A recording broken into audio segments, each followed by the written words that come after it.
Let us pray in the name of the Father, and of the Son, and of the Holy Spirit. Amen. O Jesus, through the Immaculate Heart of Mary, I offer you my prayers, works, joys, and sufferings on this day for all the intentions of your Sacred Heart, in union with the holy sacrifice of the Mass throughout the world, in reparation for my sins, for the intentions of all my relatives and friends, and in particular for the intentions of the Holy Father. Amen. Let us pray for the intentions of the Holy Father for the month of August. For political leaders, we pray that political leaders be at the service of their own people, working for integral human development and for the common good, especially caring for the poor and those who have lost their jobs. Our Father, who art in heaven, hallowed be thy name. Thy kingdom come, thy will be done, on earth as it is in heaven. Give us this day our daily bread, and forgive us our trespasses, as we forgive those who trespass against us. And lead us not into temptation, but deliver us from evil. Amen. Hail Mary, full of grace, the Lord is with you. Blessed are you amongst women, and blessed is the fruit of thy womb, Jesus. Holy Mary, Mother of God, pray for us sinners, now and at the hour of our death. Amen. Glory be to the Father, and to the Son, and to the Holy Spirit, as it was in the beginning, is now, and ever shall be, world without end. Amen. My dear friends, as we enter in the presence of the Lord, as we begin this new day, let us take a few moments to thank the Lord for all that He has done for us. We see that right from the time of our birth till now, there have been many instances or events where the Lord has worked wonders in our lives. He has guided us, He has protected us, He has shown us the way, helped us to overcome challenges and difficulties. And in this way, we can identify Him guiding us all through our lives. But there are occasions wherein we find it difficult to recognize His presence among us. We find it difficult to identify the blessings and the graces. And here we see that it is in these occasions that we need to specially ask the Lord to give us the grace that we may be able to identify those graces, those blessings in our lives. And therefore we see that the first thing to do is to be grateful to the Lord for all that He has done. And therefore, as we begin today's morning prayer, let us begin on this note of gratitude. Let us ask the Lord to help us identify His presence in our lives. And therefore, let us begin by thanking the Lord for all the things that He has done for us. Lord, we thank You for the gift of life. We thank You for giving us talents, opportunities, and various gifts that enable us to become better persons, and also that enable us to reach out to others and make a difference in the lives of others. Lord, we also want to thank You for the gift of our family members, friends, relatives, near and dear ones, and all those who play a very important role in our lives. We see that it is these people who have been instrumental in making us who we are. They are the ones who have devoted their time, energy, and effort. And as a result of it, they have molded us and they have made us better individuals. So today, Lord, in a very special way, we ask you to bless all their endeavors and give them all the graces that they may require in life. We also thank you, Lord, for giving us the gift of this day, a day that would help us in many ways to appreciate the good things that you have done for us, a day wherein we may complete some thing that was left behind, or a day that may present to us various challenges. Whatever be the situation, Lord, we ask you to be with us and guide us. Allow us to be led by you. Lord, we also thank you for the opportunities, for the experiences that you have given us in life. There have been many experiences wherein we have enjoyed, and these are the experiences that we want to cherish in life. But at the same time, there have also been those experiences and those moments wherein we have found it difficult to accept them. These are the experiences that have been learning experiences. They have taught us a lot in life. Though they may have been hard, bitter, but still they have given us a valuable lesson. They have made us stronger. And therefore, Lord, we also thank you for those moments which have helped us to become strong, which have helped us to become better individuals. And Lord, we also thank you for giving us opportunities to reach out to others, to make use of our talents. And thus, Lord, we ask you to be with us, guide us throughout this day. Lord, allow us to be led by you, so that whatever we do, our actions, our words, may reflect your love, joy, and mercy to the world around us.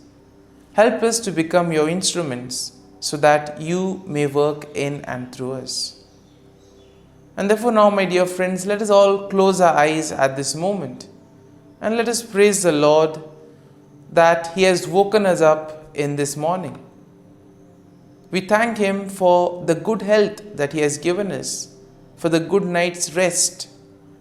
We thank Him for keeping us safe and sound, for protecting us from all danger, from all harm. He has kept us in His love, and at every moment we see that His gaze is upon us. He never abandons us. He is always there, guiding us, protecting us, showing us the right path. He loves us.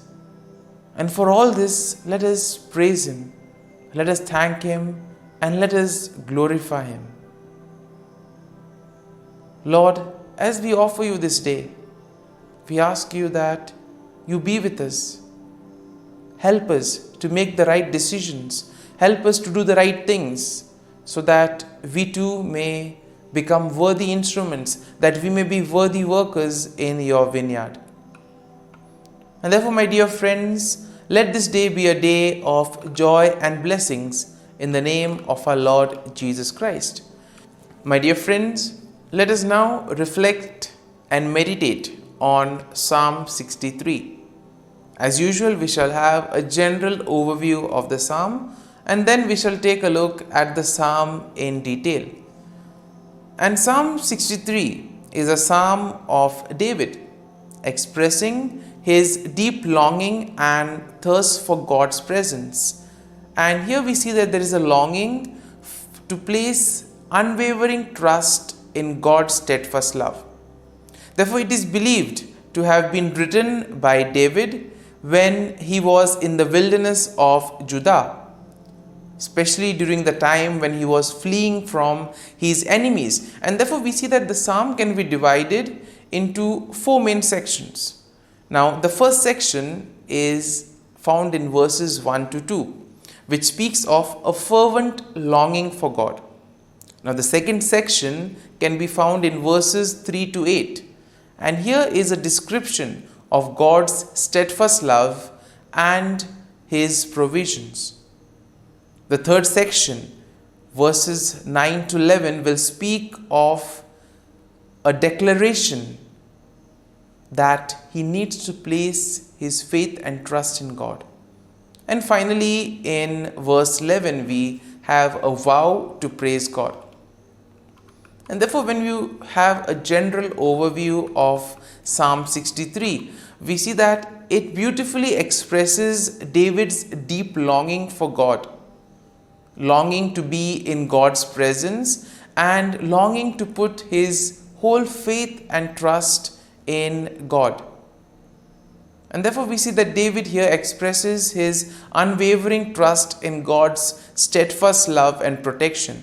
Now, this psalm also serves as a reminder of the importance of seeing God earnestly, finding satisfaction in God and God alone, and most importantly, the need to praise God continually for all that He does for us in our lives. Now, the psalm also inspires a genuine desire for intimate communion with God and a confident reliance on His faithfulness in the midst of trials and challenges.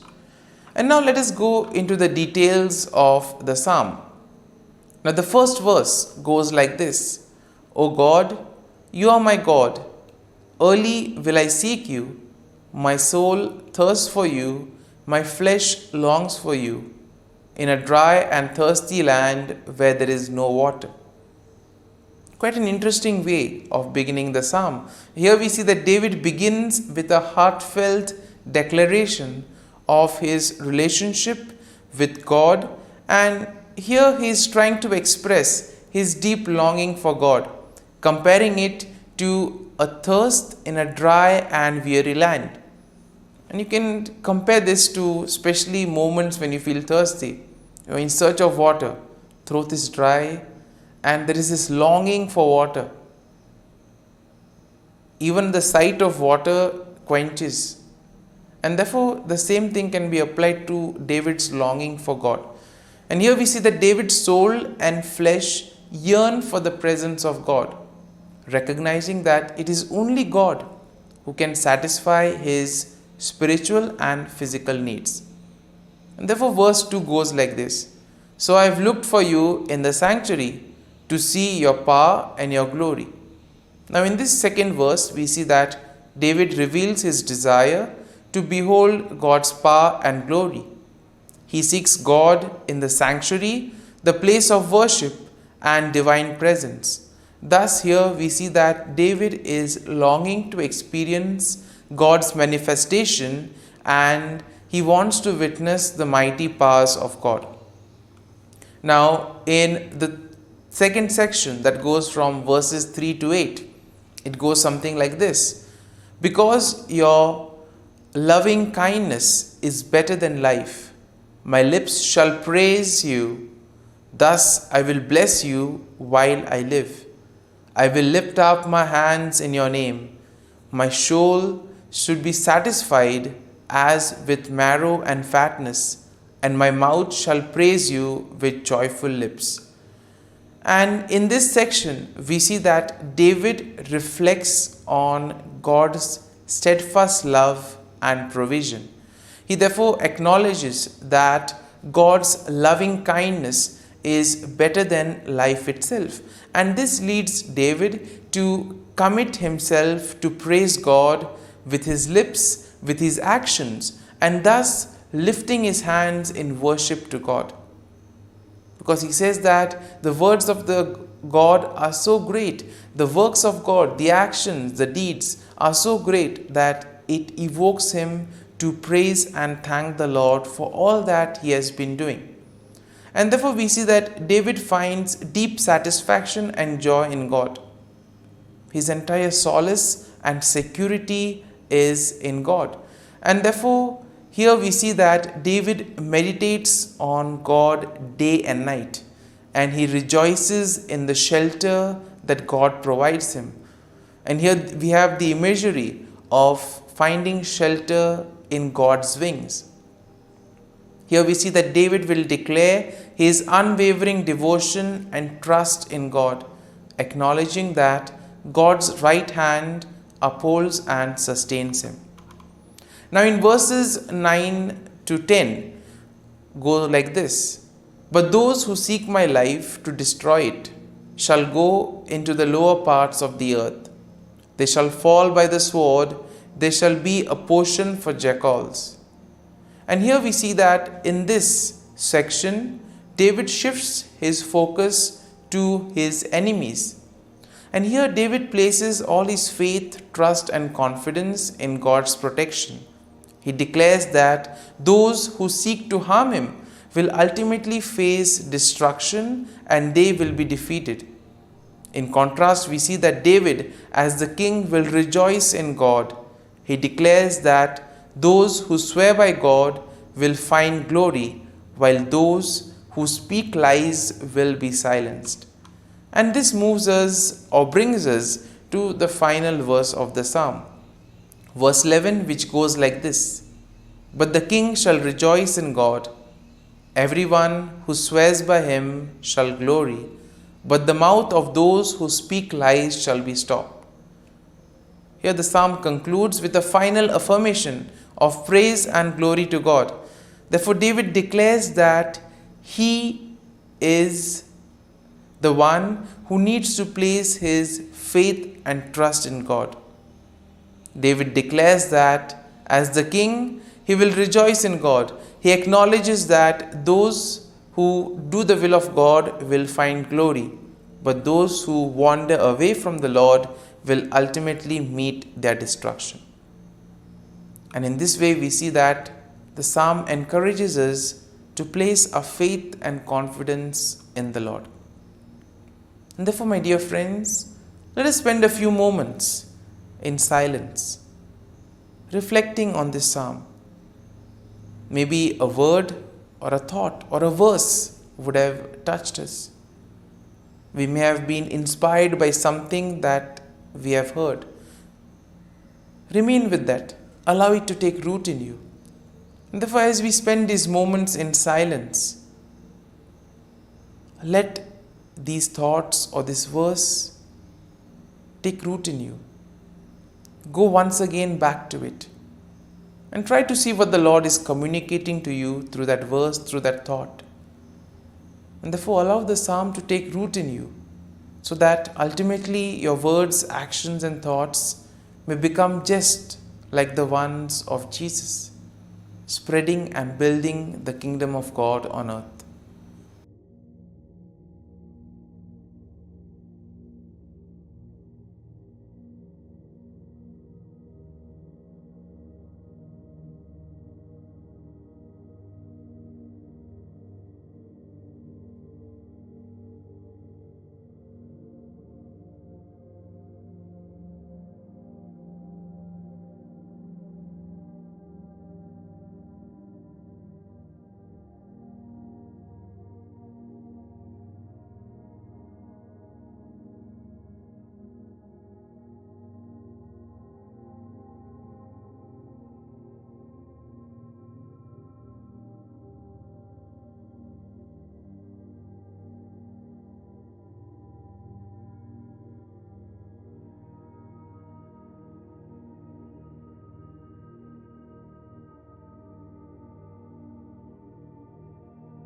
Prayer to Saint Michael the Archangel for protection. Saint Michael the Archangel, defend us in battle. Be our defense against the wickedness and snares of the devil. May God rebuke him, we humbly pray. And do thou, O Prince of the heavenly hosts, by the power of God, thrust into hell Satan and all the evil spirits who prowl about the world, seeking the ruin of souls. Amen. Act of Adoration. O Sacrament most holy, O Sacrament divine, all praise and all thanksgiving be every moment thine. Saint Gertrude Prayer for Souls in Purgatory. Eternal Father, I offer Thee the most precious blood of Thy divine Son, Jesus, in union with the masses said throughout the world today, for all the holy souls in purgatory, for sinners everywhere, for sinners in the universal church, those in my own home and within my family. Amen. May the divine assistance remain always with us, and may the souls of the faithful departed through the mercy of God rest in peace. Amen. Glory be to the Father, and to the Son, and to the Holy Spirit, as it was in the beginning, is now, and ever shall be, world without end. Amen.